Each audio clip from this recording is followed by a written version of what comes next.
Hello dear friends, you are most welcome at Study with PN Sharma. Dear friends, आज है day 12 जुलाई 2020 Sunday. तो I hope आप सभी Sunday का अच्छे से एंजॉय कर रहे होंगे एंड स्पेशली अगर आप यूपीएससी की प्रिपरेशन कर रहे हो, स्टेट पीसीएस की प्रिपरेशन कर रहे हो माय डियर फ्रेंड्स, तो फिर पता नहीं चलता कि संडे है या मंडे, क्योंकि डेली उसी वे में उसी रफ्तार में ही हमें तो काम करना रहता है। तो डियर फ्रेंड्स, आज डेट 12 जुलाई 2020 और हम डिस्कशन करेंगे दैनिक जागरण। तो आज के दिन दैनिक जागरण में कौन कौन सी ऐसी न्यूज है जो हमारे यूपीएससी एंड स्टेट पीसीएस दोनों के पॉइंट ऑफ व्यू इंपॉर्टेंट है, उन सभी को हम यहाँ डिस्कशन करेंगे। तो चलिए पेज नंबर फर्स्ट पर हमारे लिए इंपॉर्टेंट जो है, यहाँ पर डायरेक्टली हम चलेंगे। आरबीआई गवर्नर ने कहा कि इकोनॉमी में सुधार पर भविष्य में अभी भी अनिश्चितता बनी हुई है। इन्होंने क्या क्या कहा इसके बारे में हम थोड़ा सा प्रकाश डालते हैं। That's important. यहाँ पर आरबीआई के शक्तिकांत दास साहब गवर्नर, उन्होंने क्या कहा कि जो कोविड-19 है, कोविड-19 से जो संकट उपजा है उससे देश में इकोनॉमी को संभालने में सरकार के साथ मिलकर काम कर रही है आरबीआई। यहाँ पर इंपॉर्टेंट।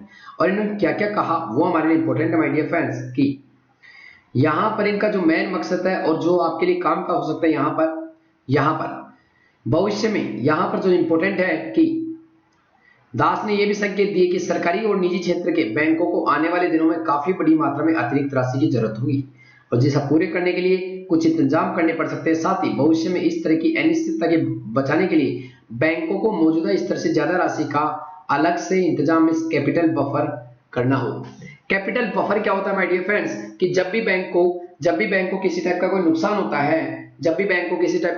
होता है तो उससे बचने के लिए जब बैंक को अलग से कोई राशि की जरूरत पड़े तो एक पैसा बैंक हमेशा बचा कर रखती है, जिसे कभी, जैसे आपने देखा होगा घरों में कभी जो स्पेशली मदर्स कुछ पैसे को क्या करती है, बचा कर रखती है, और जो कभी कभी कोई बीमारी आ जाए या कोई किसी की कोई शादी आ जाए उस समय उसको यूटिलाइज किया जाता है।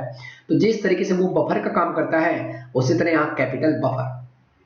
और आपने देखा भी होगा इंडिया एंड चाइना के बीच में हम बात करें तो बफर जोन बनाया गया। बफर जोन में बचने के लिए, दोनों में आपसी टकराव से बचने के लिए बफर जोन। उसी तरह कैपिटल बफर, ऐसा कैपिटल जो बैंक को दिवालिया होने से, बैंक को प्रॉब्लम में होने से बचाता है, ऐसा बफर कैपिटल बफर कहलाता है। कैपिटल मतलब पैसा।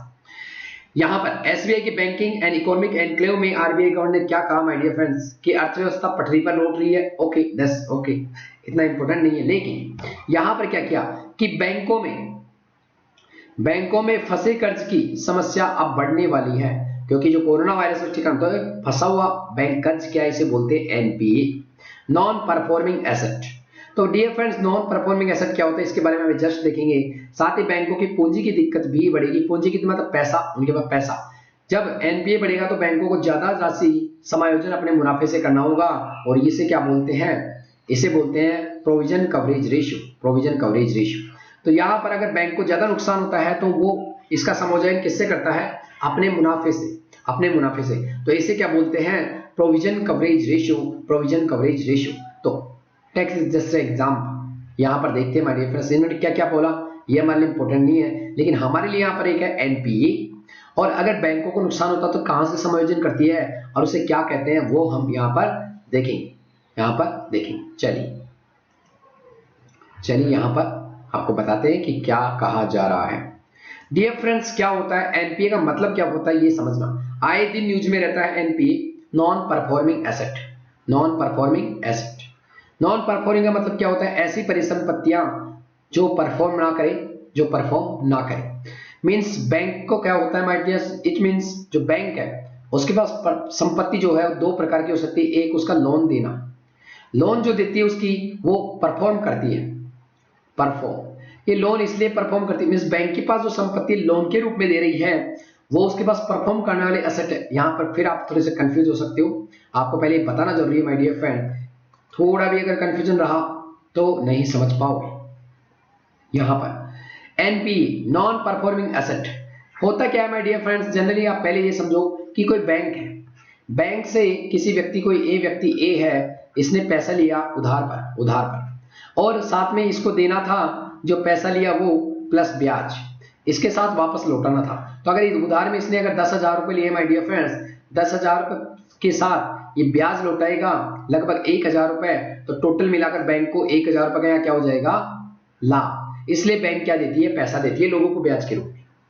लेकिन हुआ क्या, इस व्यक्ति को आज पैसे मीन्स इस व्यक्ति ने किस्तों पर पैसा लिया और ये कहा बैंक ने कि 6 महीने बाद 6 मंथ बाद आप इसको स्टार्ट कर दो कि आपकी पहली किस्त आएगी 6 महीने बाद।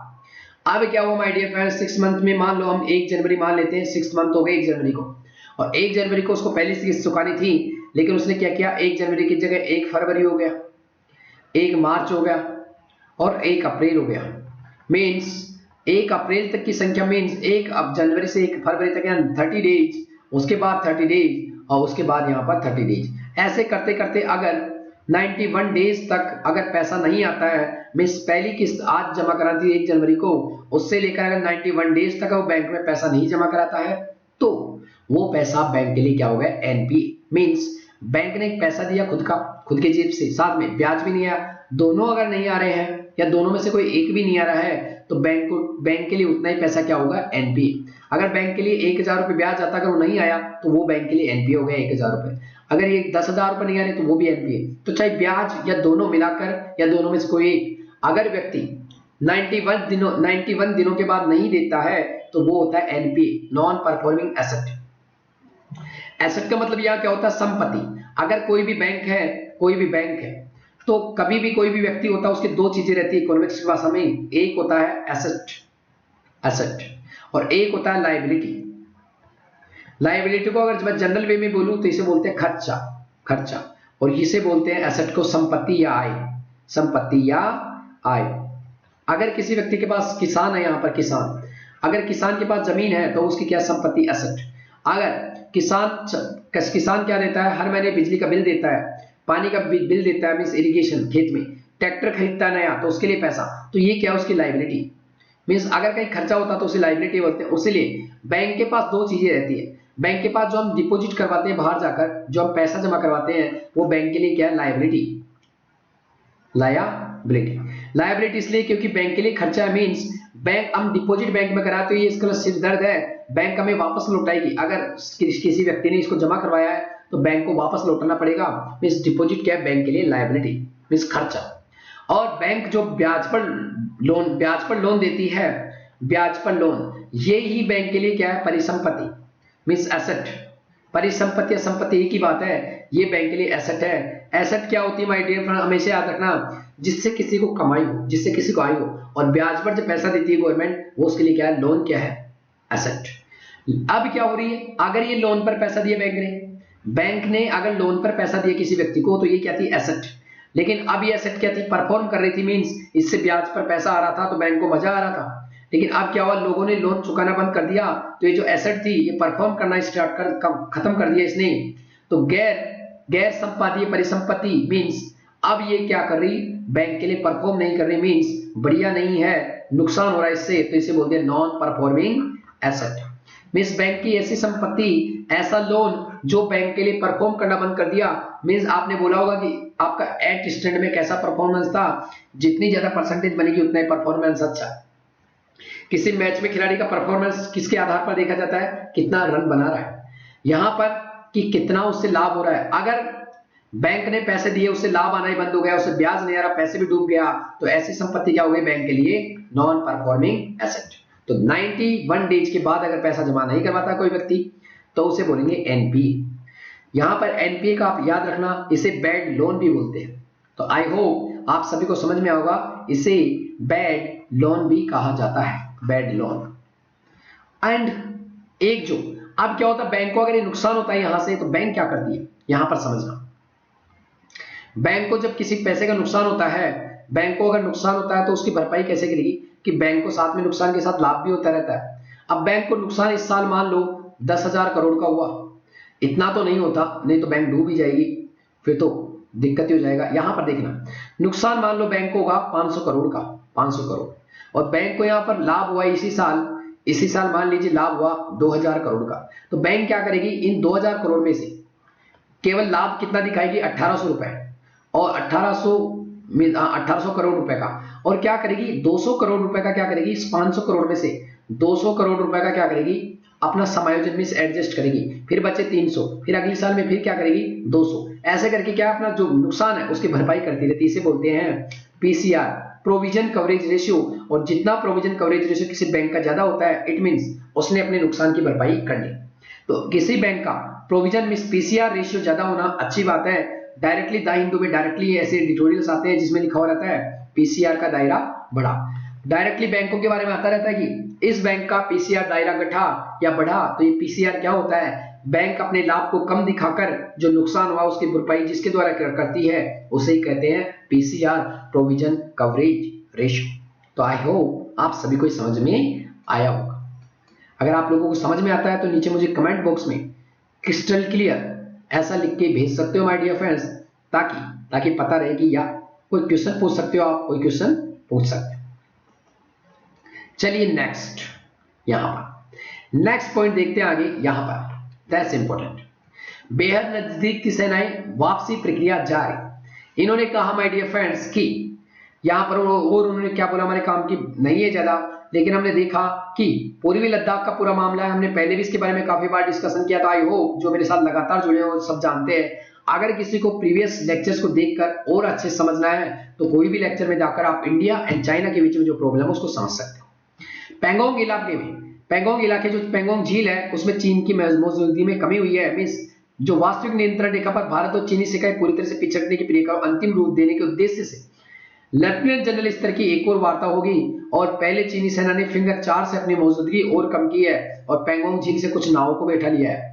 पूर्वी लद्दाख के पैंगोंग त्सो से 5 मई को दोनों सेनाओं के बीच हिंसक जड़ हुई थी, जिसके बाद तनाव बढ़ गया था डियर फ्रेंड। तो अब धीरे धीरे आर्मी जो है वो पैंगोंग लेक से क्या हो रही है, हट रही है। मैंने पहले भी आपको बताया था माय डियर फ्रेंड, अगर आप मेरे पास मेरे लेक्चर्स को अगर देख रहे हो तो आपको समझ में आ गया होगा कि हमने पहले भी इस पर बात की थी।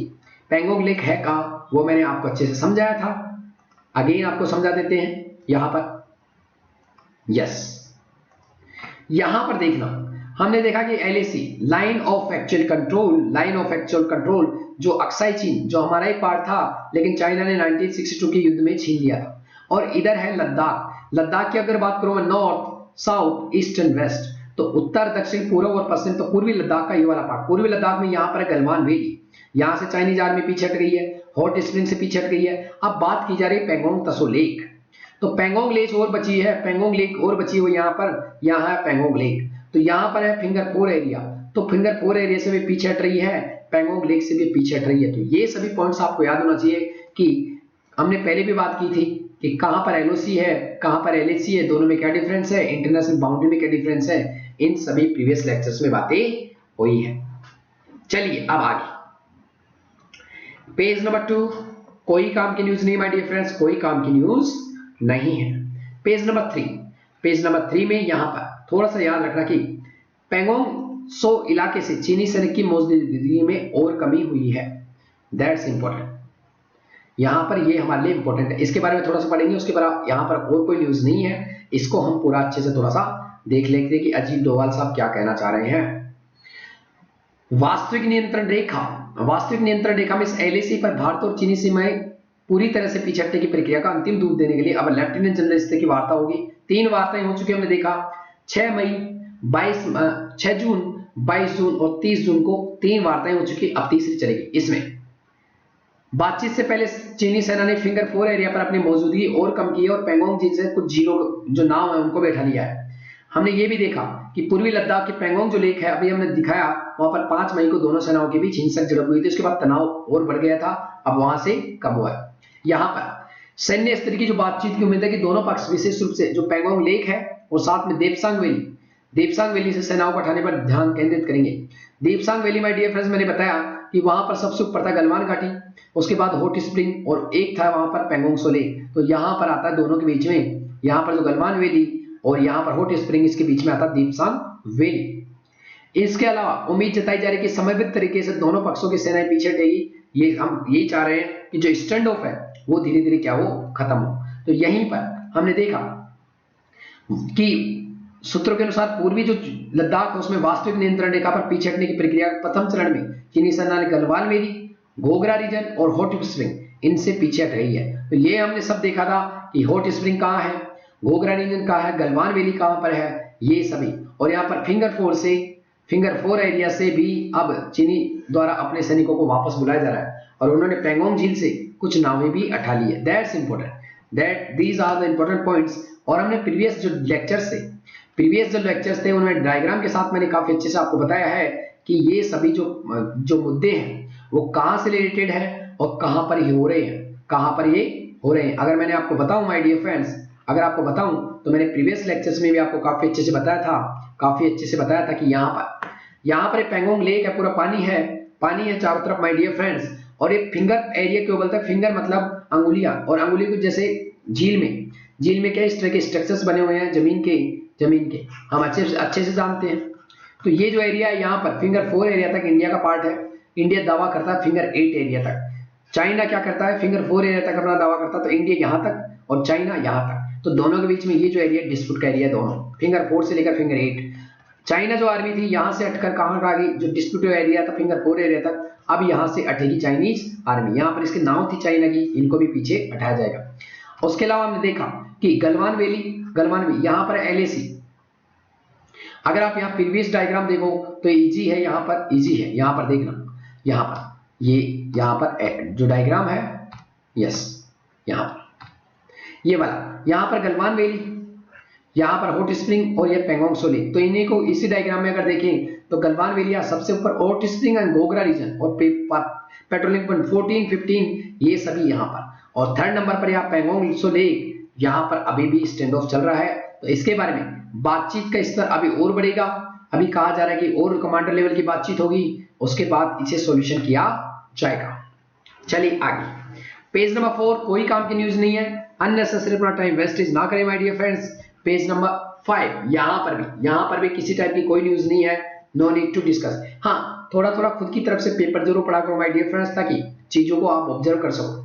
पेज नंबर 6, यहाँ पर नेशनल न्यूज, तो यहाँ पर कोई काम के बारे में न्यूज नहीं है, केवल इतना सा याद रखना कि जो कानपुर कांड था बिकरू गांव में, वहां पर जो विकास दुबे उसको लेकर SIT स्पेशल इन्वेस्टिगेशन टीम है उसका गठित हो गई है। तो उससे किस किस का गठजोड़ था उन सभी का भी अध्ययन करेगा।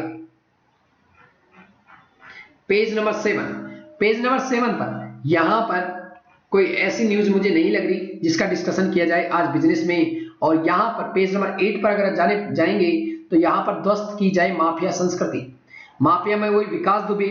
और यहाँ पर सबसे जो इंपॉर्टेंट इन्होंने लिखा है, बस इतना सा याद रखना कि भ्रष्ट नेता नौकरशाह से भी संरक्षण प्राप्त माफिया संस्कृति सभ्य समाज के खिलाफ ही नहीं बल्कि लोकतंत्र के खिलाफ ही है। तो इसको हटाया जाना चाहिए। और इसके लिए क्या क्या किया जाना चाहिए माय डियर फ्रेंड्स, यहाँ पर एग्जाम्पल के लिए पढ़ लेते हैं।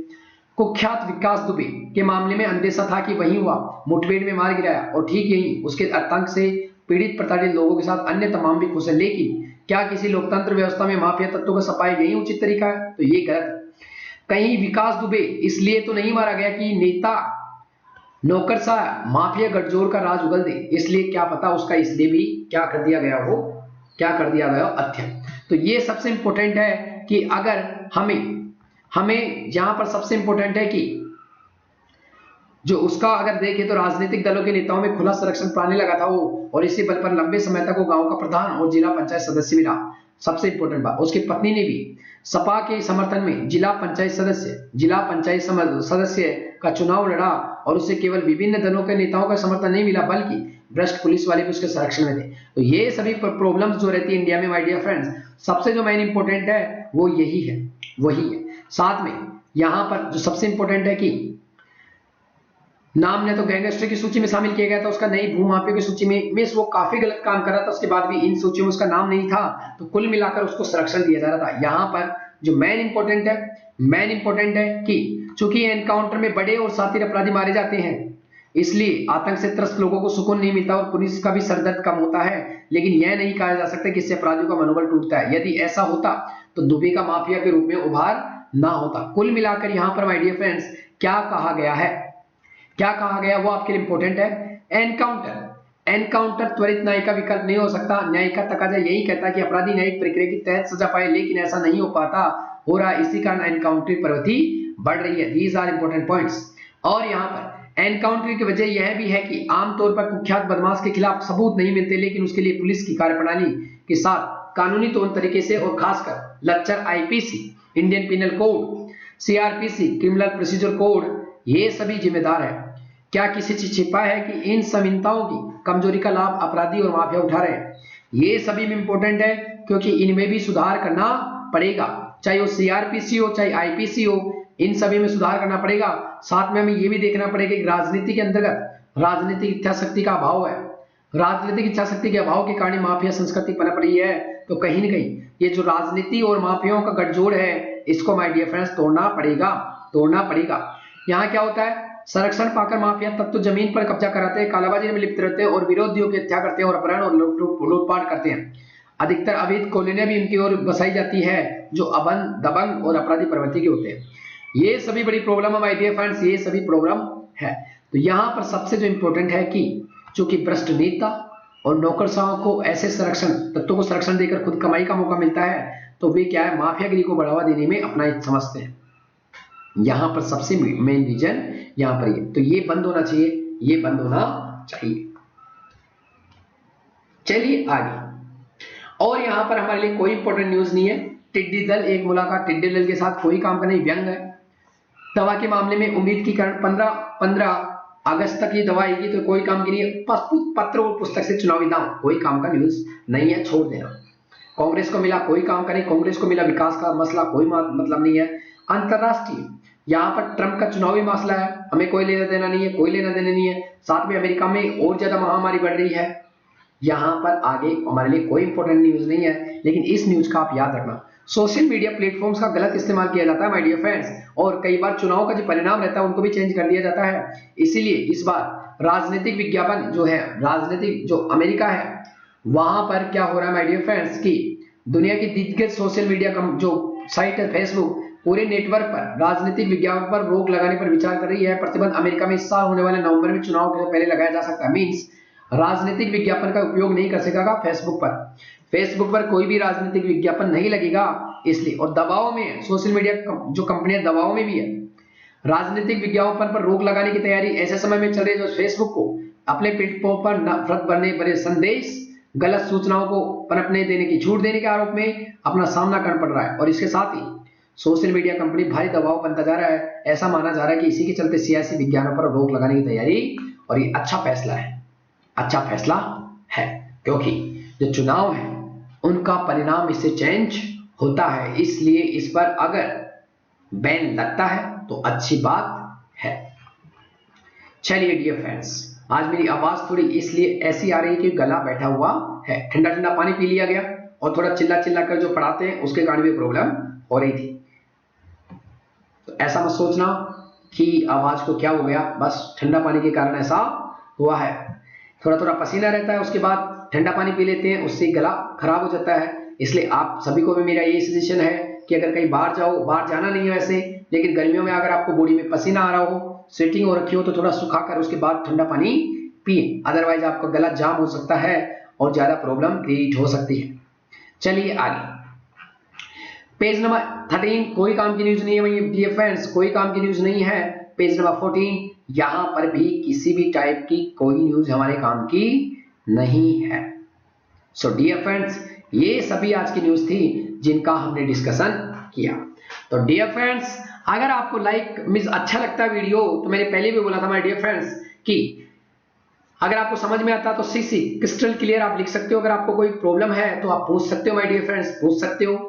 साथ में एक और आप याद रखना कि अगर आपके फ्रेंड्स हैं तो उनको आप शेयर कर सकते हो। अपने व्हाट्सएप स्टेटस पर आप थोड़ा सा स्टेटस को डाल सकते हो, ताकि सभी के पास इस पर्टिकुलर जो अच्छी न्यूज है सभी तक जाए। तो यहां पर इतना सा आप कर ही सकते हो। तो thank you very much for today's Dainik Jagran analysis. Thank you.